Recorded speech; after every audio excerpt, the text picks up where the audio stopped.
As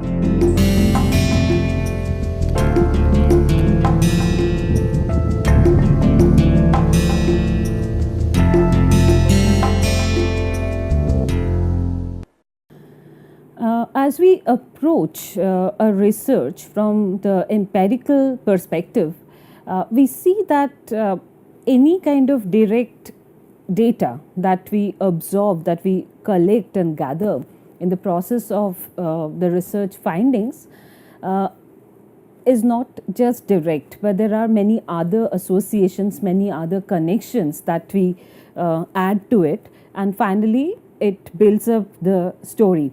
And that takes us to the deeper root of that happening, and it helps us to go farther and learn from the existing knowledge. It helps us to preserve the knowledge and get benefited by the virtue of it. However, we are using different traditional folk art practices as examples just to establish the thought process of the basic principle and the basic principle objectives that are connected to the topics related to Indian folk and minor art. And we are just picking up different traditions and the creations as examples to make it more enriched. And without the example, how could we establish that? And this is also true that when we look at one tradition, though it's very direct and empirical as a research approach, we try to find out the affinities, the similarities that are existing in the other traditions also, which are almost analogous.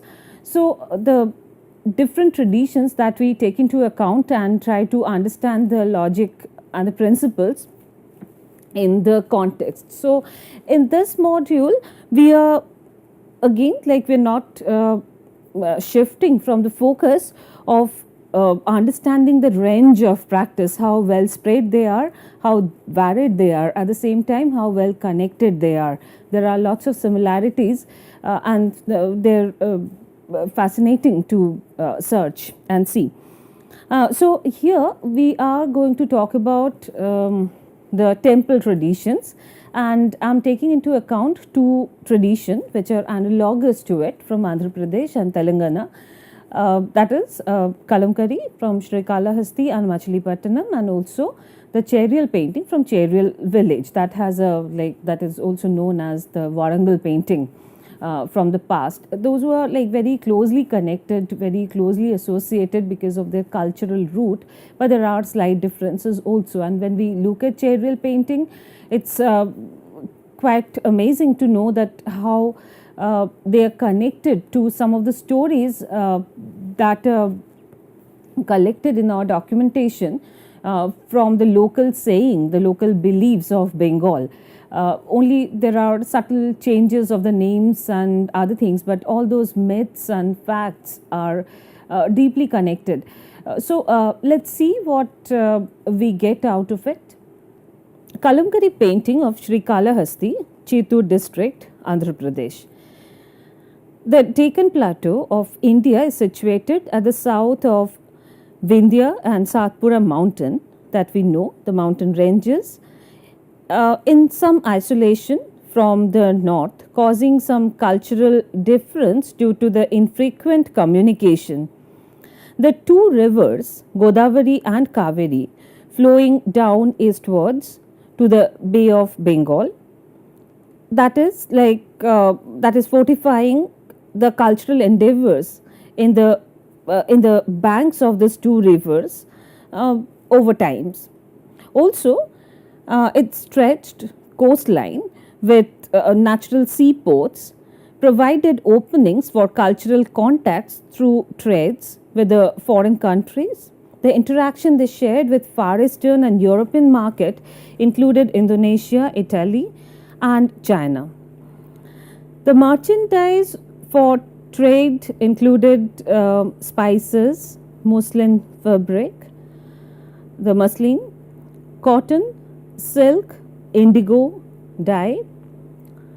Vijayanagar, established in 1336 on the banks of river Tungabhadra, surfaced as a center for power in South India. Tamil kings were dethroned and a large port of Tamil Nadu came under Telugu dominance, and then later Tanjavur, present Tanjore, as a business capital under Maratha dominance came into the scene. It's very fascinating to see that the Maratha kings, the rulers from Maharashtra, they were the great patrons for Tanjore painting, and they played a very prominent role into the growth and flourishment of this tradition. Telugu was recognized as a state language and intruded all art forms. Kalamkari originated and grew under the patronage and conceded the stimulus of Tamil, Telugu, and Maratha art and culture. Kalamkari refers to the surface decoration on a readily woven fabric. Unlike other fabrics that are dyed and then woven, and the pattern reveals while the process of weaving is on, like any other analogous activities that includes the weaving on textile. Kalamkari had a different route. It was mainly painted on cotton or silk, or all sort of organic materials are appropriate for it. Nowadays they are also painting them on crepes and other alternative silks. They're printing, and it's gone in a very different direction. But then it's a tradition where more than a textile tradition, we can call it a painting tradition because of this reason. Because it's either block printed or painted on cloth. So the patterns are not simultaneously developed when the fabric is woven in a loom. There were two distinctive techniques that developed in the formative periods for Kalamkari. One is the decoration using the freehand drawing with a neeb. The religious scroll paintings for use in temples, that is based in Srikalahasti, and the decorative woodblock printing, which are printed, the printed textile to be used as dress material, or it's used for the other fabrications. That is based in another center called Machilipattanam. So I'll read a quote from Shakuntala Ramani in this context. That is, the temple tradition of Kalamkari had a larger role to play than the mere marketing of pictures. The ceremonial requirements of the temple, like samanagiri, canopies, cylindrical thrombis, to be tied to the processional chariots, the banners and flags which were carried during the procession were all made by Kalamkari craftsmen.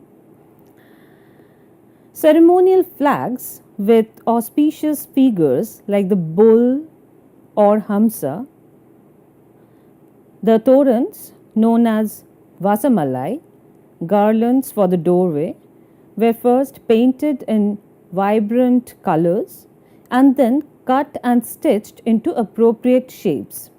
This kind of uplift clothes are still present in Sikkinaikenpet in the Tanjore district, close to the temples of Kumbakonam and the Tirupannadal Mutt, a Tamil Saivite monastery. What we see in the image is not the Kalamkari that we are familiar in today's term, but right now, like what we see are some colored fabrics, the colored clothes. They're like the patterns are drawn over it. They're cut and stitched out in the form of an applique that is very typical to Pipli in Odisha. But the figuration, the sensibilities carry the same aesthetic quality of the present Kalamkari tradition. So there are stylistic affinity there. So let's get into some very important data which will connect all these traditions and tell us more about it.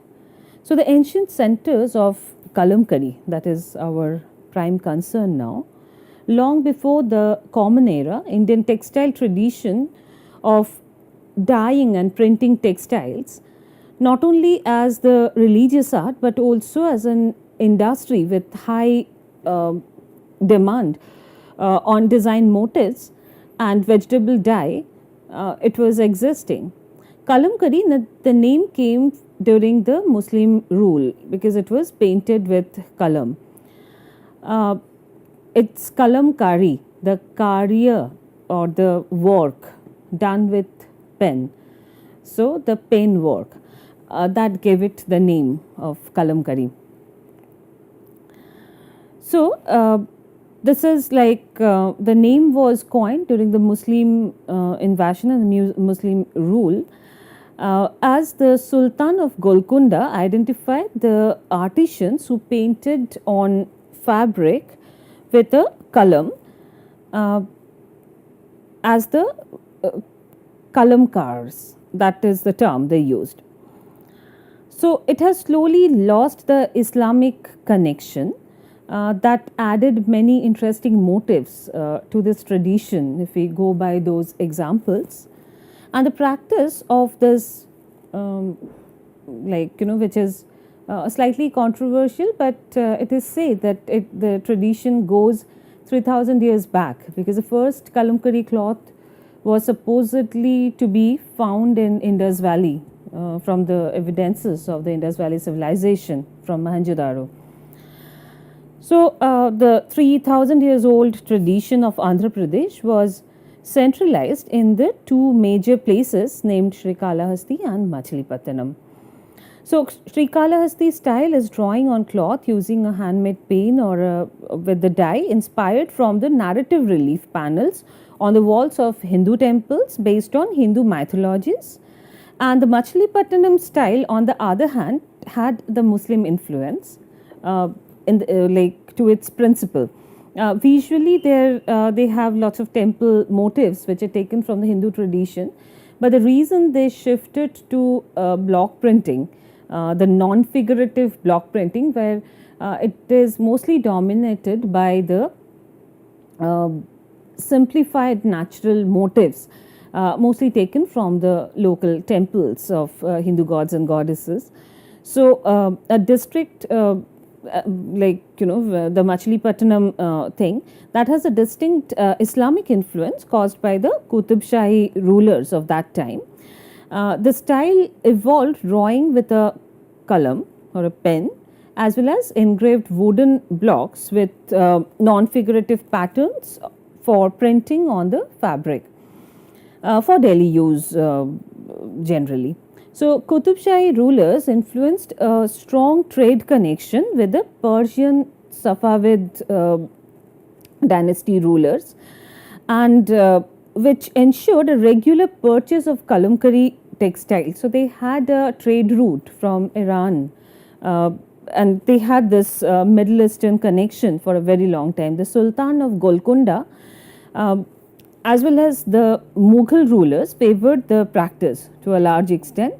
The aesthetic created to the Dutch and British taste and evolved accordingly. Machilipattanam being a port town very close to the river, and also there had been the connection through ships. Because of that, it managed its production range to suit the demands of a particular religious taste for a market thriving in the Middle Eastern imageries, included the floral buttas, the mihrab of the mosques, the cypress tree, depicting the traditional tree of life that still a very rare um, and adorable motif in kalamkari. There are still quite a few painters who are painting the tree of life, which is very rich in its pictorial quality, and it's a distinctive feature of kalamkari practice in India.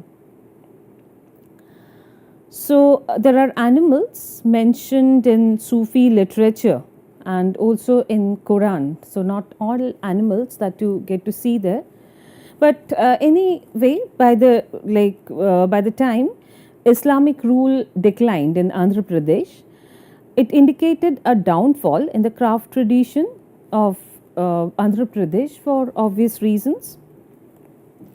So, cloth used for kalamkari should be unbleached, the calico or silk duly soaked in cow dung. So, we will also discuss a bit of a method and material that is involved to the ancient practice and also the current practice, which is almost the same for kalamkari. Cloth used for kalamkari should be unbleached, calico or silk duly soaked in cow dung, castor oil and bleaching soda to remove starch and glue, which is used for sizing, if there is any, to make it fully penetrable for the dyes so that it penetrates well.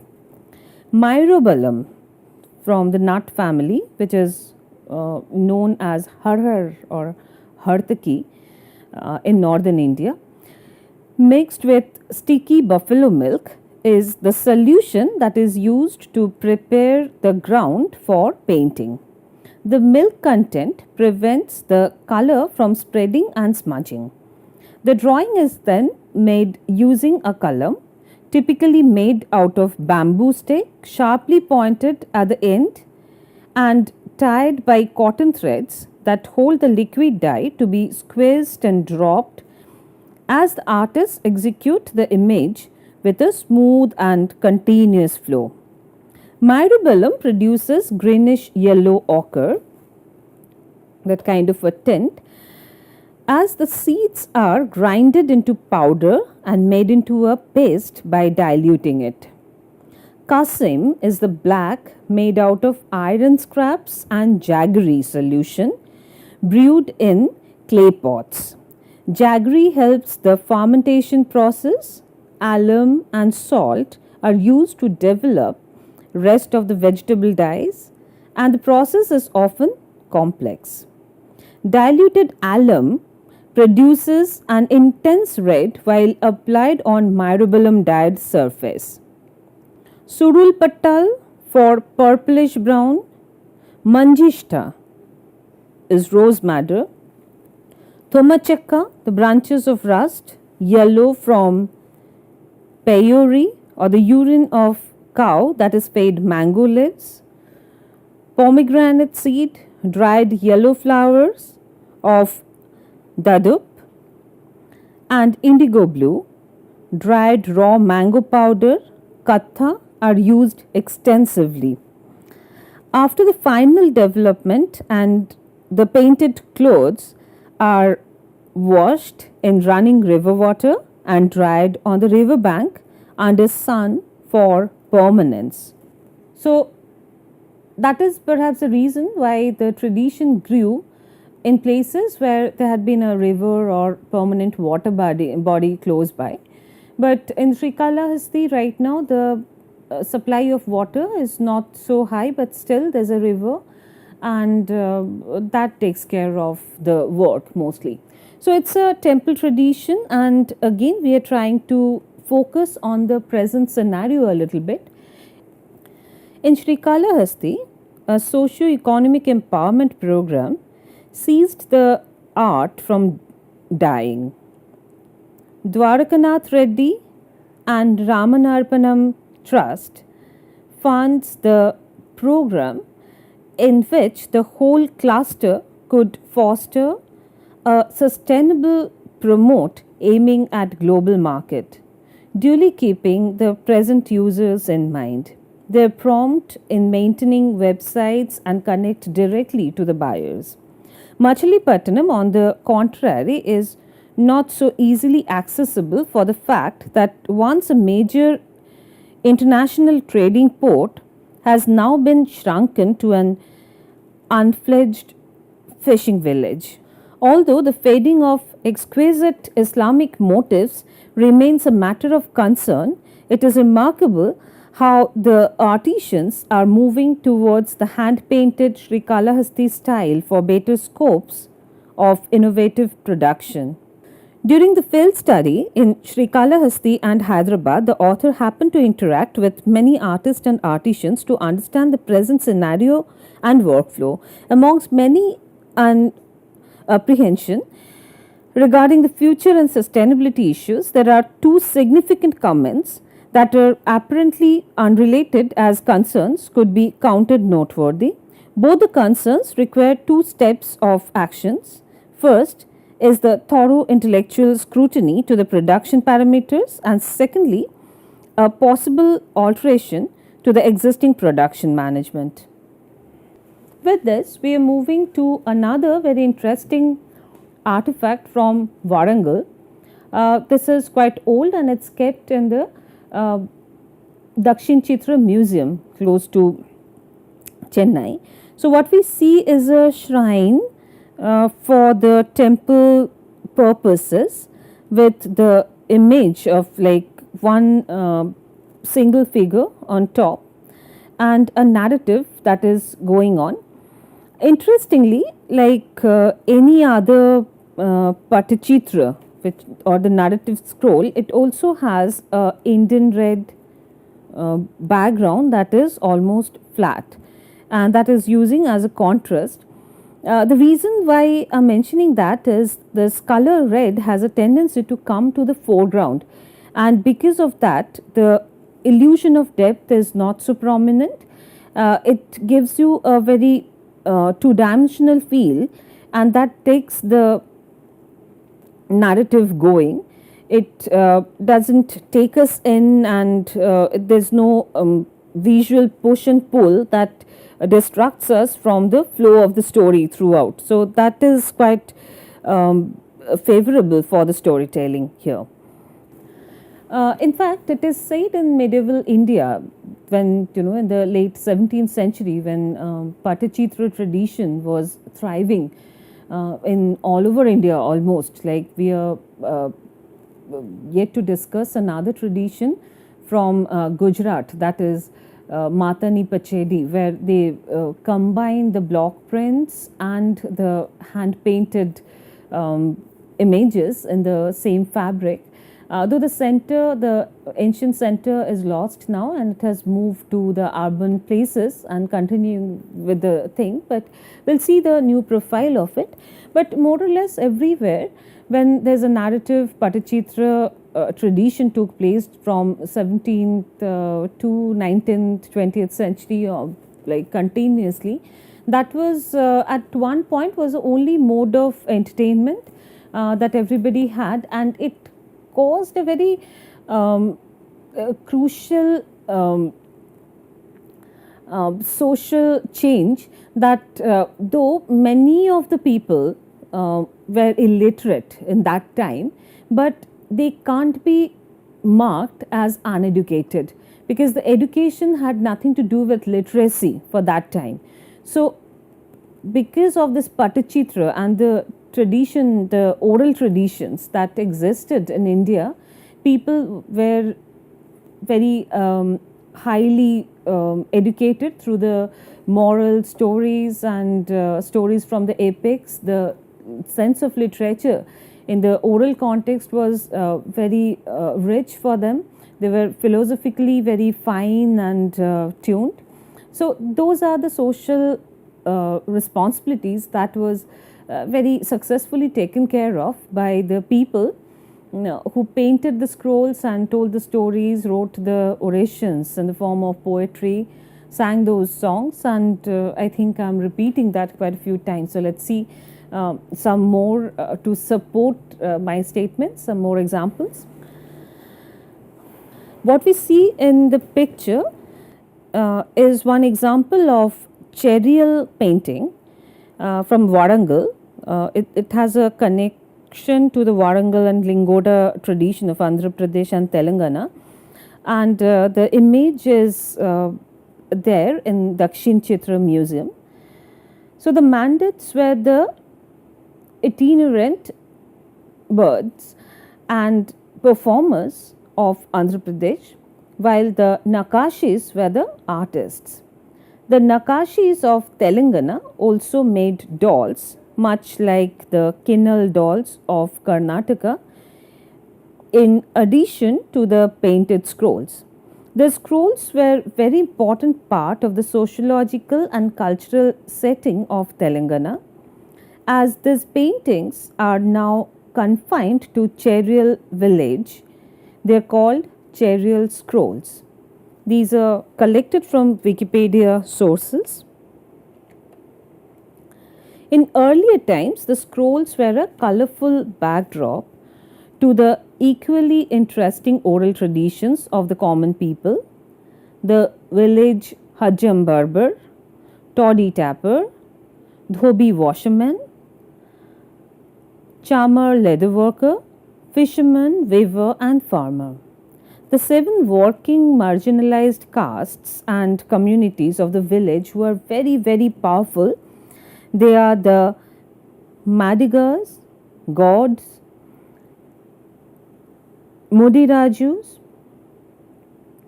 Malas, Padmashali, Chakala and Mangali.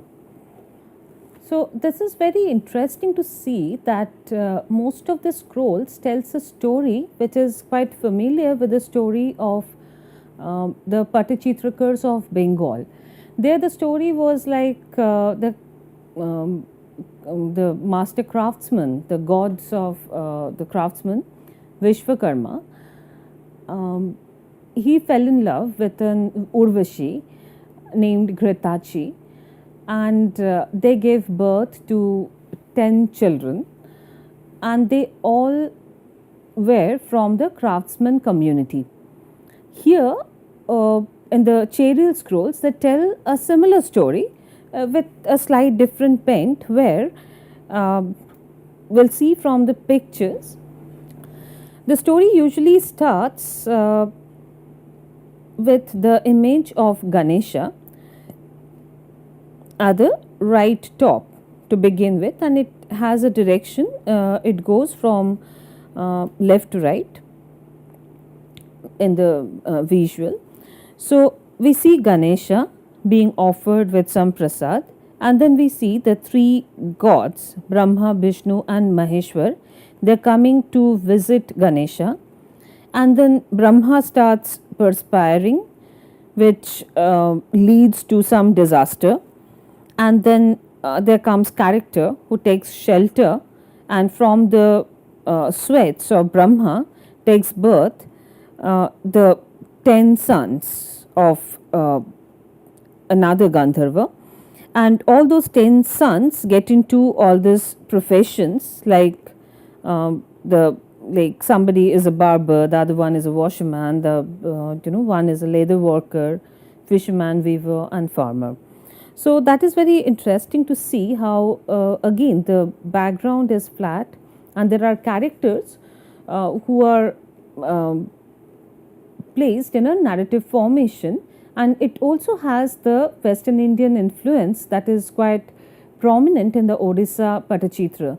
But we can clearly make out that this is a tradition which is visually very different from Kalamkari or Odisha or Bengal Patachitra, with lots of stylistic affinity, but the identity is very, very prominent and distinctive here.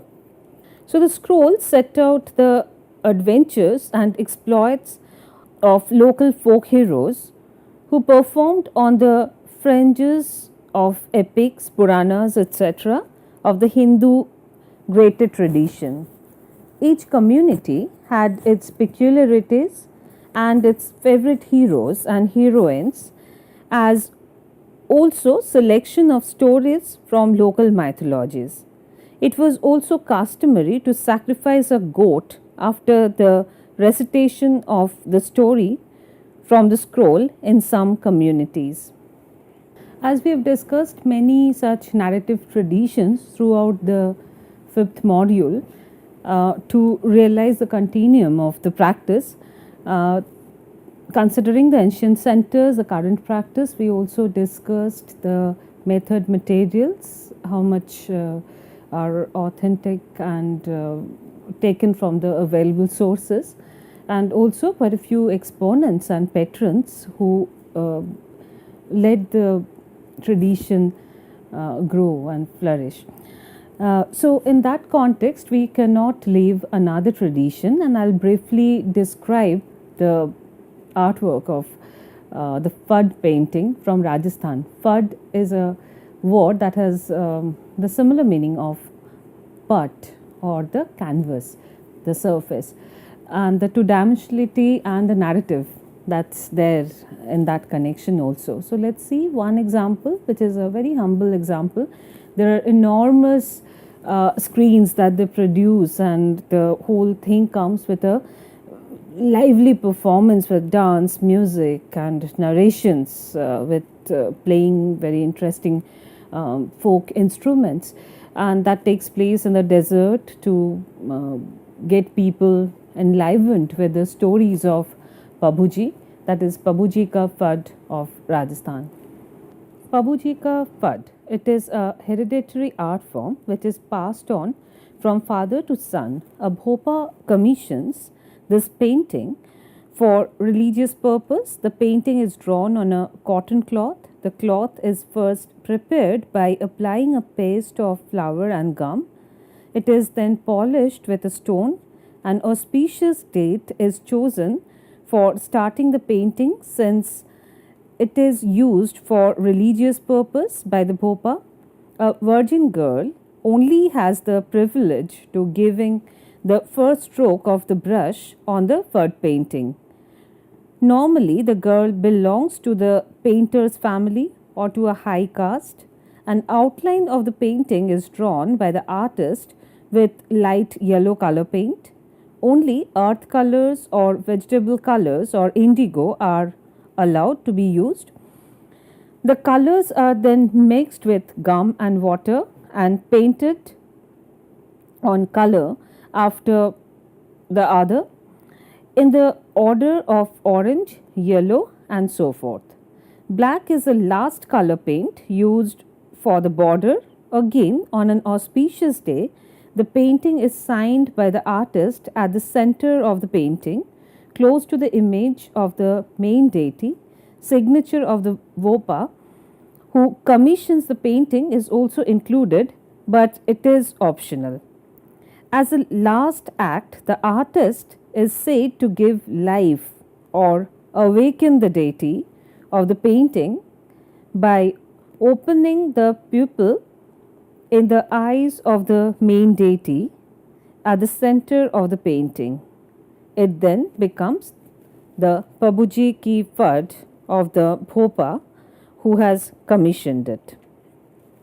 A Fud canvas is usually of 15 feet by 5 feet sheet cloth, on which are painted or sewn the miniature scenes depicting the life of Pabuji and his adventures.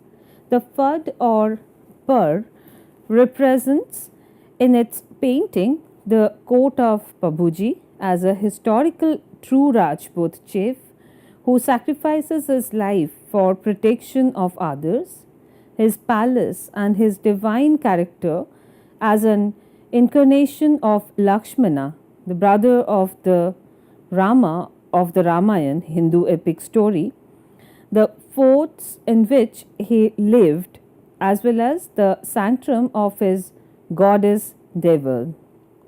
The backdrop of such narrations is invariably in the desert villages of Rajasthan. The image in the painting are arranged logically, also showing revengeful exploits of his nephew on his enemy, Jindarv Kechi.